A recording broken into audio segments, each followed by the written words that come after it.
Hello and welcome to today's Up to Thrive Manage Your Mind Mindful Moment. Welcome to Up to Thrive, your go-to podcast for women's wellness in midlife, designed to educate, support, and inspire you to live your very best life. And now your host, Dr. Karina Sims. Life can have a funny way of spinning one day into the next, and some of us can find ourselves in a bit of a rut or a funk from time to time. My hope today is that I can get you thinking about well-being, what it is, and in particular, how is your well-being and how can we make it even better, especially if you are in a bit of a rut or a funk. For some reason recently, I can't even remember why I was thinking about it, but as I often think about random things, I was thinking about wellness and well-being and what those words actually mean. I wondered what the formal definitions were, because when I think of well-being, for instance, I think of happiness. But then I thought, isn't there more to well-being than just happiness? Are they the same thing? What does it really mean to be well? Is that to be healthy? That's what I think of when I think of being well, being healthy. But is that just physically healthy? It seems that these terms well-being and wellness are used a lot, especially on social media. And if that is where we got our definitions from, well-being could look like something to achieve, to display, or to measure. Some kind of external performance, like having green smoothies, running 5Ks, having perfect morning routines that may or may not include sunrise yoga, meditation cushions, and spotless kitchens. But what does well-being or having well-being really mean?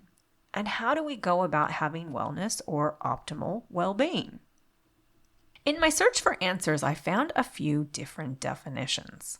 One of the places I looked was on the Black Dog website. For those of you not familiar with the Black Dog Institute, they are an independent, not-for-profit mental health research organization here in Australia, and their mission is to improve the understanding, prevention, and treatment of mental illness, and their website has heaps of resources. So on their website, they say, in positive psychology, well-being is a heightened state that's beyond just feeling happy or having good health. It's a condition of flourishing, where we thrive in many aspects of our lives. Well-being isn't as straightforward as just being happy. Well-being looks at lots of different elements that make us complex humans tick. It considers how we cultivate meaning and good relationships, use our strengths, contribute to a greater cause, find pleasure in losing ourselves in things we find challenging and enjoyable. Well-being also explores the deep satisfaction we find in our social connections and in accomplishing things. Now, when I read this definition, I thought something was missing. Can we have well-being if we don't have good physical health? Shouldn't physical health be a component of well-being? I suppose given their focus on mental health, their definition of well-being naturally focuses more on the mental health or the emotional side of well-being. I know a lot of people who are well physically, but are really struggling mentally. And in my work as a GP, this is an area that has always really interested me. This gap that many of us fall into from time to time, somewhere between feeling reasonably happy, at least maybe reasonably content and traveling along okay, and then on the other side of the gap, people who are struggling with actual mental illness, like clinical depression or an anxiety disorder. From the beginning of my career, I wondered about this gap in between mentally struggling but not mentally ill. How do I help those people? I've talked about the 50-50 lots, how our mood is generally all right to great 50% of the time and all right to terrible the other 50% of the time. And that's normal. But what if you're in the 50% of not so all right and you're just kind of hanging out there, but you're not actually clinically depressed or have some type of diagnosable clinical mood condition? Maybe you're just asking, is this all there is? Is this my life? Isn't there more? We all have periods of time where we're going through stuff. So my question some years ago was, how do I help those people in a bit of a funk or a rut, often causing themselves more suffering than is necessary? Like, no one's died, but maybe someone has said some unpleasant things to us and we just can't seem to let it go. And we lay in bed at night thinking about the things we could have said back. That kind of thing. That is where my interest in life coaching came in, and in cognitive behavioral therapy and in mindfulness as well. So I can definitely see the mental health side of well-being, but again, I did think that surely there had to be more to well-being. So then I found an old paper put out by my college, the Royal Australian College of General Practitioners, where the authors define well-being as the presence of physical, mental, spiritual, and social health. I really liked this definition. It seemed to me to cover all the bases. And in most every reputable resource I looked at, the general consensus was that well-being is a multi-dimensional concept. In an article I found in Psychology Today, there was an even broader definition of well-being. They define well-being as the experience of health, happiness, and prosperity, and includes having good mental health, high life satisfaction, a sense of meaning or purpose, and the ability to manage stress. More generally, they say well-being is just feeling well. Then they break down well-being into 5 major types. Emotional well-being, the ability to practice stress management and relaxation techniques, be resilient, boost self-love, and generate the emotions that lead to good feelings. Physical well-being, the ability to improve functioning of your body through healthy living and good exercise habits. Social well-being, the ability to communicate, develop meaningful relationships with others, and maintain a support network that helps you overcome loneliness. Workplace well-being, the ability to pursue your interests, values, and life purpose in order to gain meaning, happiness, and enrichment professionally. And then finally, societal well-being, the ability to actively participate in a thriving community, culture, and environment. So when I'm feeling a bit off center or a little out of balance, one of the things that I like to do is an inventory of where I'm at so I can see the areas where I need to put a bit more of my intention. The World Health Organization has created this little self-test that I want to share with you today, where we can see where we sit with our well-being. It's called the WHO 5, and it has 5 statements that you're meant to measure based on the past 2 weeks. Each statement is rated on a 6-point scale, from 0 being none of the time, and 5 being all of the time. I thought it'd be fun to do a quick run through so you can see how your well-being is going. So I'm going to read each statement and you decide how you felt over the last 2 weeks in terms of that statement. Remember, 0 is none of the time, 5 is all of the time, 2 would be less than half, 3 would be more than half, and 4 would be most of the time. So there are only 5 questions, so hopefully it won't be too tricky to remember your numbers and add them up at the end, especially if you're out on a walk or something like that. Number 1, I have felt cheerful and in good spirits. Number 2, I have felt calm and relaxed. Number 3, I have felt active and vigorous. Number 4, I woke up feeling fresh and rested. And number 5, my daily life has been filled with things that interest me. Okay, so how did you go? The highest possible score would be 25, and the lowest is 0. I hope nobody has a 0. And if you do, please, please, please go see your GP. In fact, if your score is 13 or less, then it is probably a good idea to go and see your GP, because it could indicate that it's maybe more than just a simple rut or funk. I think sometimes when we do get into a funk, we may not know exactly what is causing it. And maybe a little self-check-in like this could make it a little more clear, and maybe it won't, but it may highlight some things that you can improve that may help anyway. How I like to use this type of scale is to check in and see where my outliers are. In particular, what areas did I score the lowest in, so I can then think about ways to improve it. For instance, if I scored lowest on being calm and relaxed, could I be managing my stress a bit better? Am I making some unnecessary drama? Not letting go of some crappy thoughts or relationships even that aren't doing me any favors? If I scored lowest on being active and vigorous, what's happening there? How can I get a bit more activity in? Was it because my sleep hasn't been good? And if so, what can I do there? Am I getting to bed at a decent time? Am I prioritizing my sleep? Or am I waking with hot flushes or snoring or jumpy legs or pain? And for all of those things, again, worth checking in with your GP.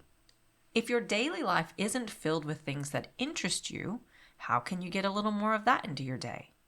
I think my rating for my days being filled with things that interest me is off the charts between all of this fun stuff I get to do with my podcasts and content creation and my work as a GP and a menopause doctor. I am having so much fun, and I often find myself in a flow state. If you haven't heard of flow, it's that state where you become completely absorbed in what you're doing. Your focus feels effortless, your inner critic quietens, and you lose track of time. It tends to happen when we're doing something that stretches us just enough. Not too easy, not too hard. And it's strongly associated with better mood, less anxiety, and greater overall well-being. In fact, people who experience flow regularly are known to even report higher levels of optimism. And I can tell you, my glass is always half full. Almost always. So I am very fortunate in that I get to do what I love for a living. Which brings me to workplace well-being. Workplace well-being plays a huge role in promoting and maintaining our mental health, because many of us spend most of our waking weekday hours at work. Some of us can spend more time with our workmates and our clients than we do with our own family or friends. And if we're stressed out about work, even when we do spend time with family or friends, we can be miles away and find it really hard to be present and enjoy that time with them. So if your workload is too heavy or you're having trouble managing it, it's really important to try and sort it out early. Hopefully you have a manager or colleagues that will listen and help you troubleshoot and make things more manageable. And if you're the manager or employer, you probably already know this, but maybe an important reminder that research does show mentally healthy workers are more productive and less likely to take sickies. Employees who feel mentally well, healthy, safe, and valued are more likely to perform at their best and flourish in other areas of their life as well. So if you would like to increase your overall well-being, the evidence tells us that the most effective general approach is by combining exercise with psychological interventions like mindfulness, cognitive behavioral therapy, and positive psychology. You're just never gonna go wrong with some exercise and thought work. Remember the thought model. Now, I hope this has been helpful for you today to kind of assess where you're at, and maybe it's giving you some ideas of things that you can do to improve your well-being, or maybe it's just confirmed that you have amazing well-being. I truly hope so, and if so, good for you. But as I've said, from time to time, we may fall into a rut, and maybe in the future, if that happens, you may remember this episode and what you may be able to do to help. I think many of you are here because you do want the best well-being you can get. And for you, I want to share a little dream that I have. I have this little dream where I create a community of women who all want the best well-being that they can have in all the domains: emotional, physical, spiritual, workplace, social, and societal. I've spent a lot of time daydreaming and thinking about this, and I had this idea. I'm going to throw it out to you ladies, and I want to see what you think. And if enough women are interested, I'll pursue it. My idea is creating this community, and within this community, each month, we have a special topic that relates to well-being. So for instance, one month might be sleep. And I can create a workbook and we can do a live workshop where we learn all about improving our sleep. I can field questions, do some coaching, and we work on it all month long. And in the community, we share our experiences and our wins and what's working well for us and maybe not so well, and we do it together. Then the next month, we move on to another topic. I have a whole list of monthly topics we could focus on, things like gut health, nutrition, exercise, body fat loss, hormone management, nervous system regulation, etc., etc., etc. I am sure that I could easily fill 12 months of topics, no problem. So if this is something you think you'd be interested in, I will leave a link in the show notes to register your interest. And as I said, if I get enough interest, I'll send out an email and maybe get some feedback so it can be built for you, kind of by you. As in, I'll take your feedback and I'll make it happen. I'm super excited to see what you ladies think. Have a great week, everyone. And until then, I hope you opt to thrive. I hope you've enjoyed this Manage Your Mind mindful moment. And if you have, and you can think of someone else who might enjoy it, please pass it on. And don't forget to rate and review the podcast to make it more visible to those who might get something out of it too. Hey, before you go, if you're a midlife woman who wants to feel better in your body, whether that means improving your health, building strength and confidence, or working towards weight change in a kinder, more sustainable way, I have created something especially for you to support you. It's called the Midlife Health and Body Reset Kickstart Guide, and it's a free 7-day foundations guide to help you understand what's going on in your body in midlife and what actually makes a difference from here. You can download it using the link in the show notes. And if you're ready to take things even a step further and you'd like personalized support, you're welcome to join me inside the Midlife Reset. It's my coaching program for midlife women who want clarity, accountability, and compassionate guidance as they build strength, improve their health, and create real lasting change. I'm now running monthly intake cycles, which means there's a supported onboarding start date each month, so you don't have to wait for a big launch and you can begin when the timing feels right for you with guidance from day one. You'll find a link in the show notes to get you all the details. And if you're not sure whether it's the right fit, you're always welcome to reach out and ask me any questions. We can even book a little discovery call where we find out if we're a good fit and if it's the right program for you. Just send me a message. Thanks so much for listening and for being here. Have a great week, everyone. And until then, I hope you opt to thrive. The Opt to Thrive podcast is designed for information purposes only and is not engaged in the giving of medical advice. The information provided on the podcast should not be used for diagnosing or treating a health problem or disease. In no way should the information provided by Opt to Thrive be considered medical advice, and at all times the advice of a medical professional should supersede recommendations from Opt to Thrive. If you have or suspect you may have a health problem, you should consult your healthcare provider. The views expressed in this podcast are purely that of Dr. Sims and do not in any way reflect those of the institutions she contracts her medical services to. Thank you for listening to Opt to Thrive.